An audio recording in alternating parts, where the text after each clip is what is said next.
All right, so for First Chapter Friday today, I am going to read Chapter 5 of Frankenstein by Mary Shelley. In this chapter, Victor Frankenstein brings his monster to life.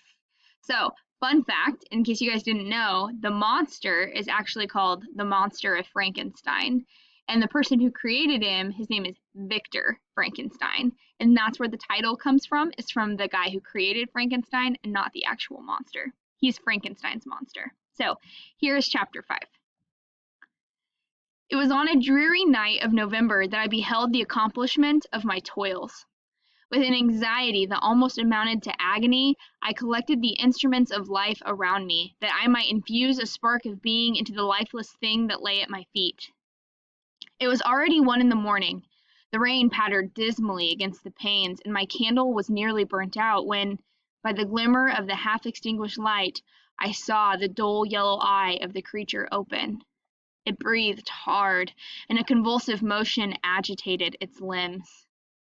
How can I describe my emotions at this catastrophe, or how delineate the wretch whom with such infinite pains and care I had endeavored to form? His limbs were in proportion, and I had selected his features as beautiful. Beautiful, great God! His yellow skin scarcely covered the work of muscles and arteries beneath. His hair was of a lustrous black and flowing, his teeth of a pearly whiteness, but these luxuriances only formed a more horrid contrast with his watery eyes that seemed almost of the same color as the dun white sockets in which they were set, his shriveled complexion and straight black lips. The different accidents of life are not so changeable as the feelings of human nature. I'd worked hard for nearly 2 years for the sole purpose of infusing life into an inanimate body. For this I had deprived myself of rest and health. I had desired it with an ardor that far exceeded moderation, but now that I had finished, the beauty of the dream vanished, and a breathless horror and disgust filled my heart. Unable to endure the aspect of the being I created, I rushed out of the room and continued a long time traversing my bedchamber, unable to compose my mind to sleep. At length, lassitude succeeded to the tumult I had before endured, and I threw myself on the bed in my clothes, endeavoring to seek a few moments of forgetfulness. But it was in vain. I slept indeed, but I was disturbed by the wildest dreams. I thought I saw Elizabeth, in the bloom of health, walking in the streets of Ingolstadt. Delighted and surprised, I embraced her, but as I imprinted the first kiss on her lips, they became livid with the hue of death. Her features appeared to change, and I thought that I held the corpse of my dead mother in my arms. A shroud enveloped her form, and I saw the grave worms crawling in the folds of the flannel. I started from my sleep with horror. A cold dew covered my forehead. My teeth chattered, and every limb became convulsed when, by the dim and yellow light of the moon, as it forced its way through the window shutters, I beheld the wretch, the miserable monster whom I'd had created. He held up the curtain of the bed, and his eyes, if eyes they may be called, were fixed on me. His jaws opened, and he muttered some inarticulate sound while a grin wrinkled his cheeks. He might have spoken, but I did not hear. One hand was stretched out, seemingly to detain me, but I escaped and rushed downstairs. I took refuge in the courtyard belonging to the house which I had inhabited, where I remained during the rest of the night, walking up and down in the greatest agitation, listening attentively, catching and fearing each sound as if it were to announce the approach of the demoniacal corpse to which I had so miserably given life. Oh, no mortal could support the horror of that countenance. A mummy, again endued with animation, could not be so hideous as that wretch. I gazed on him while unfinished. He was ugly then, but when those muscles and joints were rendered capable of motion, it became a thing such as even Dante could not have conceived. I passed the night wretchedly. Sometimes my pulse beat so quickly and hard that I felt the palpitation of every artery. At others I nearly sank to the ground through languor and extreme weakness. Mingled with this horror, I felt the bitterness of disappointment. Dreams that had been food and pleasant rest for so long a space were now become a hell to me, and the change was so rapid, the overthrow so complete. Morning Dismal and wet, at length dawned and discovered to my sleepless and aching eyes the church of Ingolstadt, and white steeple and clock which indicated the 6th hour. The porter opened the gates of the court which had the night been my asylum, and I issued into the streets, pacing them with quick steps, as if I had sought to avoid the wretch whom I feared every turning of the street would present to my view. I did not dare return to the apartment which I inhabited, but felt impelled to hurry on, although drenched by the rain which poured from a black and comfortless sky. I continued walking in this manner for some time, endeavoring by bodily exercise to ease the load that weighed upon my mind. I traversed the streets without any clear conception of where I was or what I was doing. My heart palpitated in the sickness of fear, and I hurried on with irregular steps, not daring to look about me. Like one who, on a lonely road, doth walk in fear and dread, and having once turned round, walks on, and turns no more his head, because he knows a frightful fiend doth close behind him tread. Continuing thus, I came at length opposite to the inn at which the various diligences and carriages usually stopped. Here I paused, I knew not why, but I remained some minutes with my eyes fixed on a coach that was coming towards me from the other end of the street.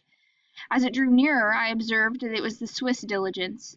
I stopped just where I was standing, and on the door being opened, I perceived Henry Clerval, who, on seeing me, instantly sprung out. "My dear Frankenstein!" exclaimed he, "how glad I am to see you! How fortunate that you should be here at the very moment of my alighting!"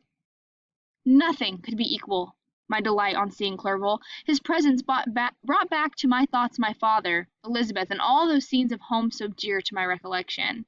I grasped his hand and in a moment forgot my horror and misfortune. I felt suddenly, and for the first time during many months, calm and serene joy. I welcomed my friend, therefore, in the most cordial manner, and we walked towards my college. Clerval continued talking for some time about our mutual friends and his own good fortune in permitting to come to Ingolstadt.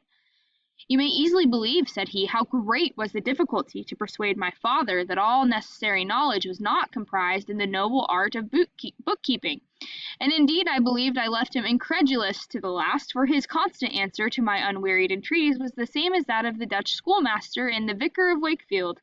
I have 10,000 florins a year without Greek, I eat heartily without Greek." But his affection for me at length overcame his dislike of learning, and he has permitted me to undertake a voyage of discovery to the land of knowledge. "It gives me the greatest delight to see you, but tell me how you left my father, brothers, and Elizabeth." "Very well, and very happy, only a little uneasy that they hear from you so seldom.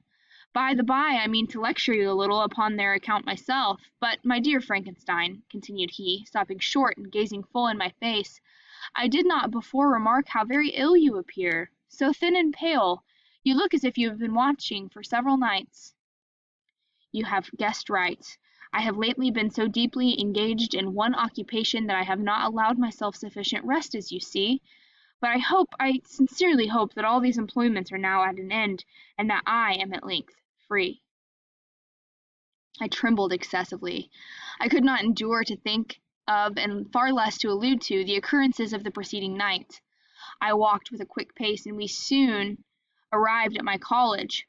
I then reflected, and thought made me shiver, that the creature whom I had left in my apartment might still be there, alive, and walking about. I dreaded to behold this monster, but I feared still more that Henry should see him. Entreating him, therefore, to remain a few minutes at the bottom of the stairs, I darted up towards my own room. My hand was already on the lock of the door before I recollected myself. I then paused, and a cold shivering came over me. I threw the door forcibly open, as children are accustomed to do when they expect a spectre to stand in waiting for them on the other side, but nothing appeared. I stepped fearfully in. The apartment was empty, and my bedroom was also freed from its hideous guest. I could hardly believe that so great a good fortune could have befallen me, but when I became assured that my enemy had indeed fled, I clasped my hands for joy and ran down to Clerval. We ascended into my room, and the servant presently brought breakfast, but I was unable to contain myself. It was not only joy that possessed me. I felt my flesh tingle with excessive sensitiveness, and my pulse beat rapidly. I was unable to remain for a single instant in the same place. I jumped over the chairs, clapped my hands, and laughed aloud. Clerval at first attributed my unusual spirits to joy on his arrival, but when he observed me more attentively he saw a wildness in my eyes for which he could not account, and my loud, unrestrained, heartless laughter frightened and astonished him. "My dear Victor," cried he, "what, for God's sake, is the matter? Do not laugh in this manner. How ill you are! What is the cause of all this?" "Do not ask me," cried I, putting my hands before my eyes, for I thought I saw the dreaded spectre glide into the room. "He can tell. Oh, save me, save me!" I imagined that the monster seized me. I struggled furiously and fell down in a fit.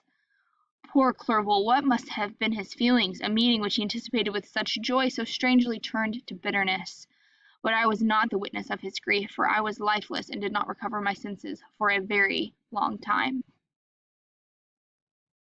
That's just a portion of chapter 5 from Frankenstein by Mary Shelley. If you want to know what happened to the monster and what happens to Victor Frankenstein, let me know, and you guys can borrow Frankenstein from me at any point. Okay, have a great Friday.